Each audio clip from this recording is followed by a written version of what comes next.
کہ کامن کا داس یہ نہرو اور تباہی لانے نہ پائے، مارنے ساتھی جانے نہ پائے، غزل پڑی تھی نہرو کے خلاف کے۔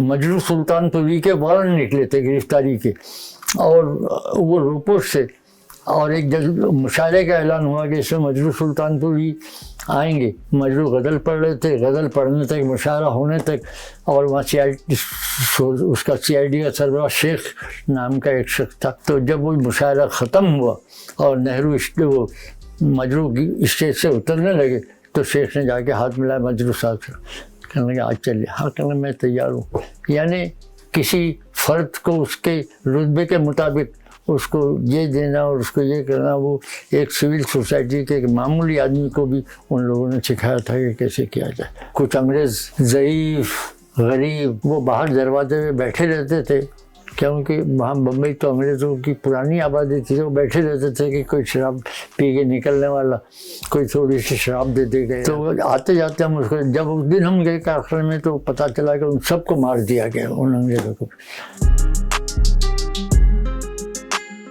آپ کی ایسٹ انڈیا کمپنی آئی تو اس زمانے میں جو گورنر نامزد ہوتے تھے تو وہ گورنر بظاہر تو ہندوستان میں مختار ہوتے تھے، لیکن وہ گورنر سول سوسائٹی کے جو ادارے تھے انگلینڈ میں وہ اس کے پابند تھے۔ یہاں اگر کسی نو آبادی سے وہ زیادتی کرتے تھے تو وہاں کے سول سوسائٹی کے ادارے اس گورنر کی کھنچائی کرتے تھے۔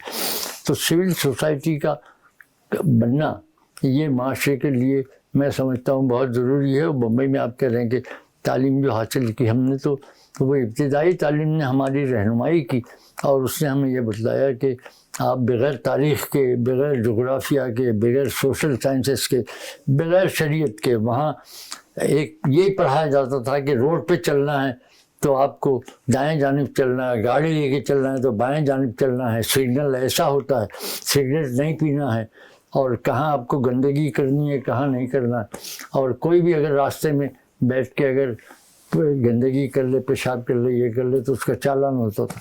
تو ایک ایسی سوسائٹی اور ایسی تعلیم انگریزوں نے بمبئی کی دی تھی، تو وہ اس نے ہمیں آگے ہماری زندگی میں ایک اہم رول ادا کیا۔ اور ہم ہمیشہ یہاں آ کے بعض مرتبہ ہماری بچے پوچھتے ہیں کہ یہاں آپ کو کیسا لگا؟ ہم نے کہا تو ہمیں تو یہاں ایسا لگا کہ ہم بہت پیچھے چلے گئے ہیں، وہاں پہنچنے کے لیے 1 صدی چاہیے، اور آج 5 صدی گزر گئی ہے، اور آپ کا مسئلہ یہی ہے کہ آپ سول سوسائٹی کو ڈیولپ نہیں کر سکے۔ انگریزوں نے اپنی سول سوسائٹی کو ڈیولپ کرنے کے لیے ہر وہ چیز مہیا کی، میونسپل کارپوریشن بنائی، اس کے الیکشن باقاعدہ ہوتے تھے۔ یہاں منیار فیملی آئی، ہمیں یاد ہم چھوٹے سے تھے، وہ میونسپل کارپوریشن کے لیے کھڑے ہوئے منیار فیملی، تو اس کے الیکشن ہوتے تھے۔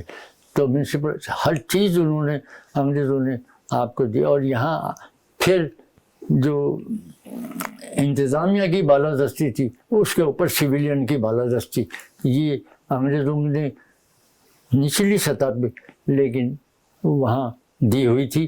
اور کوئی بھی چیز، ہم آپ کو ایک واقعہ سنائیں کہ ایک مجروح سلطان پوری کے وارنٹ نکلے تھے گرفتاری کے، اور وہ روپوٹ سے، اور ایک مشاعرے کا اعلان ہوا کہ اس میں مجروح سلطان پوری آئیں گے، اور وہاں پولیس کو مرانجی دیسائی اس وقت صوبے کے وزیر اعلیٰ تھے، 47 میں جب آزاد ہوا جب کی بات، تو نہرو نے غزل پڑھی تھی نہرو کے خلاف کے کہ کامن ویلتھ کا داس یہ نہرو اور تباہی لانے نہ پائے، مارنے ساتھی جانے نہ پائے۔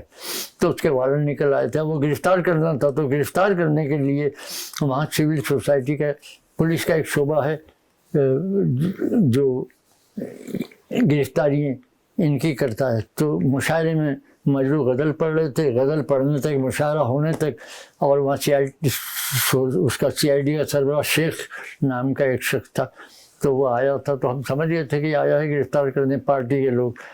تو جب وہ مشاعرہ ختم ہوا اور نہرو وہ مجروح اسٹیج سے اترنے لگے تو شیخ نے جا کے ہاتھ ملایا مجروح صاحب سے، کہنے لگا آج چلیے۔ ہاں کہنے میں تیار ہوں۔ یعنی کسی فرد کو اس کے رتبے کے مطابق اس کو یہ دینا اور اس کو یہ کرنا، وہ ایک سول سوسائٹی کے ایک معمولی آدمی کو بھی ان لوگوں نے سکھایا تھا کہ کیسے کیا جائے۔ اپنے جو اساتذہ ہیں جو اسکول کے، ان میں سے کسی کا نام آپ کو یاد ہے؟ اسکول میں جی جو آپ کے اساتذہ جو آپ کو ٹیچر پڑھاتے تھے کسی کا نام یاد ہے؟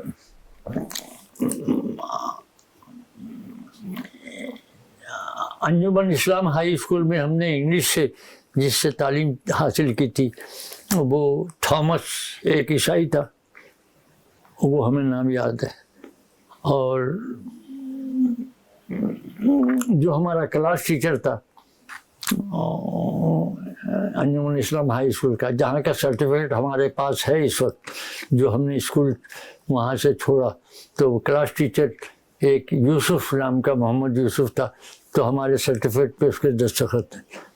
اس سے آگے ہمیں یہ یاد ہے کہ اس انجمن اسلام ہائی اسکول کا جو ہیڈ تھا اس کا نام ضیاء الدین تھا، انجمن اسلام ہائی اسکول کا. اچھا کوئی جو آپ کے کلاس فیلوز تھے ان میں کوئی بعد میں کوئی بڑا مقام یا بڑا سیاستدان یا کچھ ایسا؟ ہوگا، ہمیں یاد نہیں. اچھا ہوگا، ہمیں یاد نہیں، اس لیے کہ وہ ابتدائی تعلیم تھی اور لڑکپن کا دور تھا. اچھا یہ ذرا بتائیے گا کہ مارکسی خیالات کی طرف آپ کیسے آئے یا کیسے آپ ان سے متاثر ہوئے؟ ہم نے اس میں تحریر کیا ہے، دونوں کتابوں میں بھی اس کا ذکر ہے.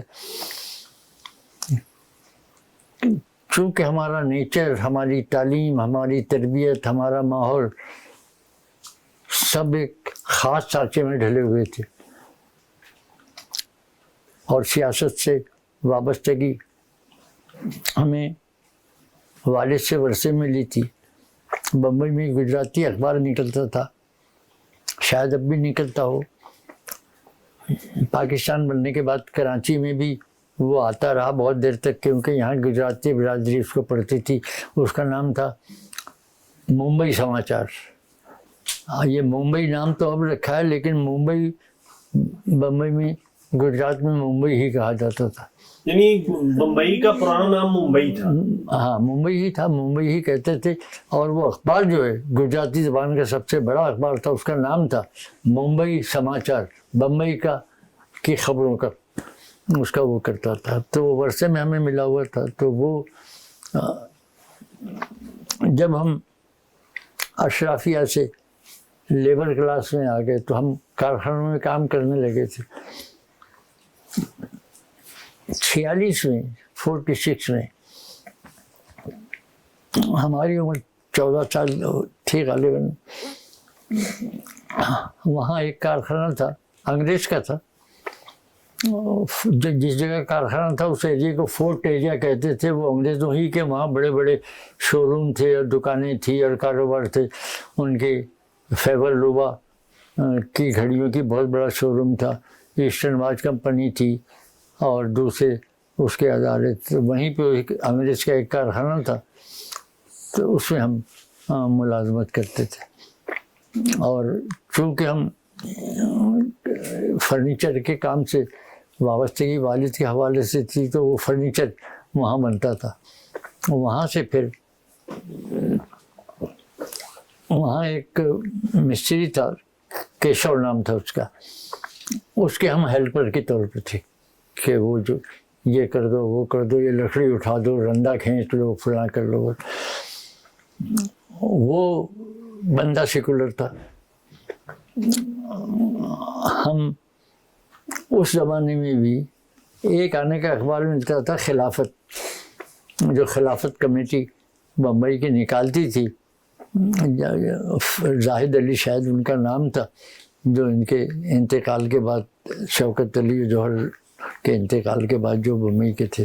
تو خلافت ہم ایک آنے کا اخبار بھی اس زمانے میں اپنے روزمرہ کے اخراجات جو ہماری والدہ ہم کو دیتی تھی اس میں سے ہم بچا کے وہ اخبار خریدتے. وہ اخبار ہم لے کے جاتے تھے تو کیشو سے ڈسکس ہوتی تھی، بات کرتی تھی. اس کے پاس آریہ ورت آتا تھا پنجاب سے، وہ پنجابی تھا. اور وہ پھر وہاں پر اس نے ہماری پالیسی یہ تھی تو اس سے خیالات کا تبادلہ ہوتا تھا، سیاسی گفتگو کا، اس کا اس کا. تو یہ 46 میں وہاں کام کرتے ہوئے ایک مرتبہ ایک دم فائرنگ کی آواز آئی، تیز فائرنگ کی. تو کیشو نے ہم سے کہا کہ بھائی